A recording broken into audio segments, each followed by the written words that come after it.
Por si shikohen nga këndvështrimi i historianëve zgjedhjet në Shqipëri? Nikola Pano, profesor i historisë Ballkanit në Universitetin e Illinois Perëndimor, i tha kolegut tonë Ilir Ikonomi se nëse zgjedhjet e 28 qershorit nuk shkojnë mirë, kjo me siguri do të vononte procesin aq të lakmuar nga shqiptarët për të udhëtuar pa viza në vendet e Bashkimit Evropian. Të ndjekim një përmbledhje të intervistës. In its status as a member of NATO, Albania must demonstrate that it merited the confidence of the United States. Me statusin e saj si antare e NATO-s, Shqipërisë i duhet të demonstrojë se ka merituar besimin e Shteteve të Bashkuara dhe të vendeve të tjera të NATO-s që i dhanë asaj antarësimin.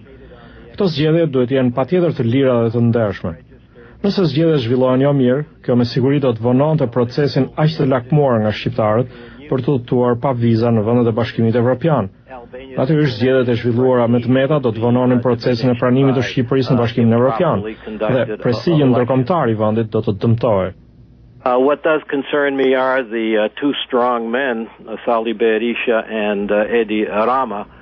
Ajo që më shqetëson është çështja e dy të fortëve, Sali Berisha dhe Edi Rama. Mendoj se këto çështje të personalitetit kanë pasoja shumë të rëndësishme për Shqipërinë.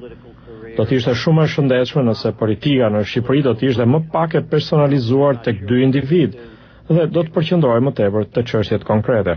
This issue of the ID cards has been one of the long-standing problems. Çështja e kartave të identitetit ishte ndër problemet që shoqëroi vazhdimisht përgatitjet për zgjedhjen. Ka patur një numër arsyesh që e shkaktuan këtë problem dhe fajet mund t'u hedhë shumë individëve, por edhe problemeve që kanë qenë jashtë kontrollit, qoftë të qeverisë apo të opozitës. Çështja thelbësore këtu është se do të ketë disa njerëz të cilëve do të mohohet rasti për të votuar. Është e paqartë ndërkaq se sa nga njerëzit që nuk janë të pajisur me karta, por që figurojnë në lista, banojnë jashtë Shqipërisë.